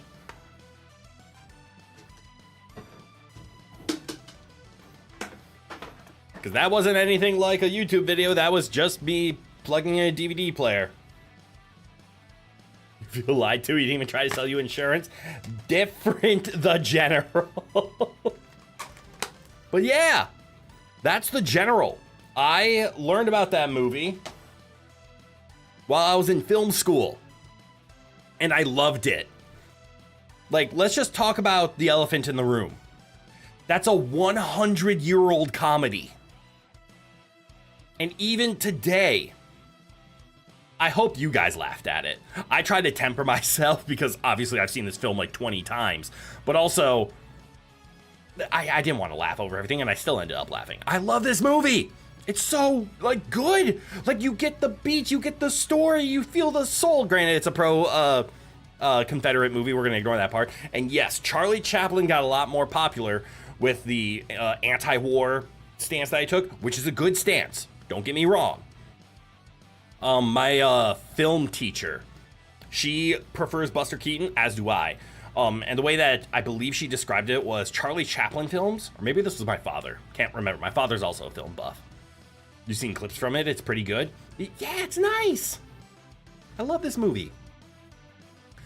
Charlie Chaplin always, the description is pedestaled the female lead. Like, most of Charlie Chaplin's stories is the woman is out of reach and she is this absolute perfect goddess that you need to simp for. Let's be honest. Let's use today's day and age. Throw yourself at her feet and beg for attention. Buster Keaton choked her. He treated her like a person. He was angry at the person, but he didn't treat her like you're like supposed to be special. I'm gonna treat you like a person. If I get mad, I'm gonna be mad at you. If I'm happy, I'm gonna be happy for you. If I'm in love with you. That's what it was. It was just treat him like a person. Granted, I don't want to like point at the like, yes, throw things when you're angry at people. Choke them when you're angry at them. Don't do that. But don't treat someone differently just because you have feelings for them or blah, blah, blah. Just approach them like a person. Treat them the way you would treat everybody else. Whether it's your friend, your significant other, or anything, just treat them like a person. Some of the best advice ever.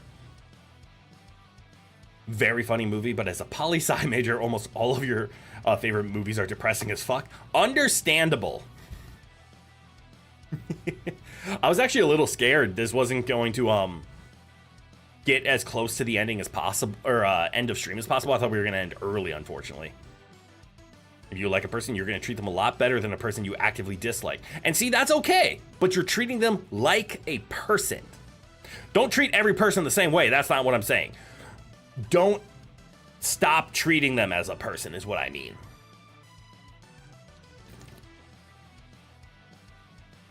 And it's one of those things like when you're young and you first like fall in love and you have crushes and whatnot. That whole like, no, I need to treat you like a person that I like. It's like, no, I should treat you like a person.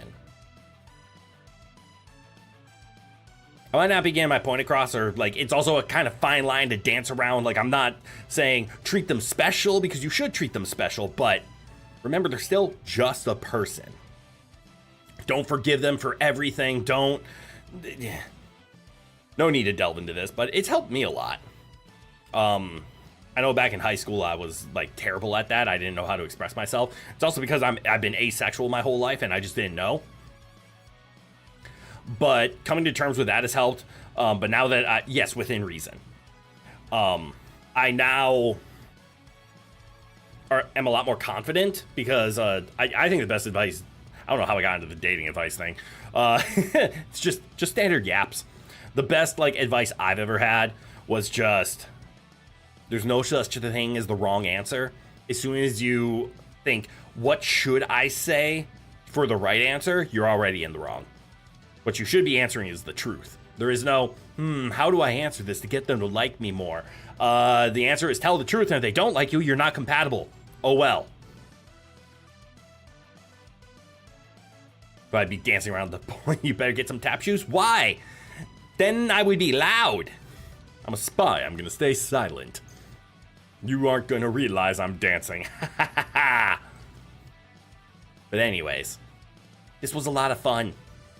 I really hope I don't get hit with any copyright stuff over this. Worst case scenario, I just have to delete this. This was still fun. I'm very glad I did it. Thank you for watching one of my favorite movies with me. It's not my favorite movie. My favorite movie is Pulp Fiction. There's no way in hell I'm streaming that. Dating advice came from comparing Buster to Chaplin. Oh, right, in their treatment to female leads. Right. Yeah, Chaplin was the goddess approach. It's honesty is always the right answer. Yes, because it means they are more likely to be open and honest with you as well. This is true, but there also isn't like, what's the right answer of like, how do I get them to like me? The answer is honesty, because if they like you, well, then you were honest and it's true. And if they don't like you, well, you were honest and you realize it's not going to work. Or you can work through it and it's not a deal breaker. But the point is, lying and trying to guess the right answer just to get them to like you, that only leads back, because then eventually you'll find out that it's like, oh, that wasn't true. And maybe we shouldn't be dating because we're incompatible. And you will know my name is the Lord. Oh, yes.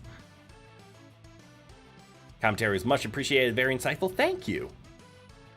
I know this is much older films. A lot of the film techniques that we see in today's day and age weren't invented or weren't utilized yet in something like The General from 1926. As much as I don't like the movie, Citizen Kane did a wonderful job with introducing things like camera angles, camera movement. How can you not just shoot it like a stage? Because that is how most films were. It was like we would just want to emulate a stage. But adding that dynamics to camera shots, Citizen Kane definitely invented it. I don't like the movie Citizen Kane, but you have to acknowledge that it did that. But yeah, just the small things like how was the editing done? They did actually just drive a train off a bridge. Obviously only had one chance to do that. There was no cut. We didn't get it. It was, you best be rolling. Citizen Kane is an interesting look at its director's psyche. Also true. Yeah, that was Orson Welles. Man had vision. But damn. I never want to see Citizen Kane again. I've seen it twice, and that's good enough. But all right, everybody, I could yap for a little bit more, but honestly, we have 5 minutes left, and there's no reason to fill the space. So I'm going to start winding down for the night. This was a lot of fun. 100 years old. a century-old movie, and it's still good.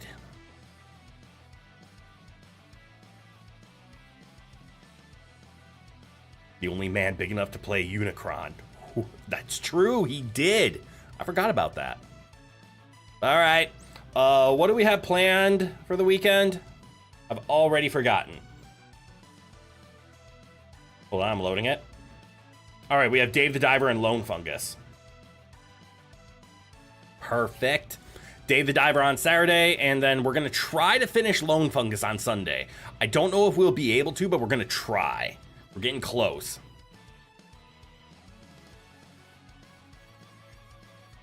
You didn't expect the watch-along to be on YouTube? I don't utilize my Twitch. I could, but you're welcome for the stream. But yeah, the fact that the general is public domain is the only reason I did it. It's over 75 years old, which means it's public domain. And if you want to go watch the general, you should join the Discord, because I believe Kat was the one who shared the link in the Discord. I didn't end up using it because I thought it would be better to just, I own the film, so let me just watch it. But you can go watch the exact thing we just did on YouTube right now. I don't remember the exact channel, but if you join the Discord at !Discord, look, it's right down there. And then head on over to the, I think it was the game suggestion channel. You can find the link to go watch the movie yourself. Granted, you all just watched it, but if you ever want to share with your friends, or watch it again and not have me yap over the top of it, you can. It exists on YouTube, so it's free. But all right, I'm gonna head off for the night. We're gonna be daving and diving. Maybe we'll be doing more exploring with the jungle with the puppy. Then hopefully we'll finish up Lone Fungus next week. Ooh. Is it raining outside? I do believe a rainstorm just happened where I live. Oh no, that's doxing. I mean, no, it's not. Quick, scatter. Without further ado, from g'day to goodbye. Have a good one, everyone, and I hope to see you all in the next one. Bye-bye now.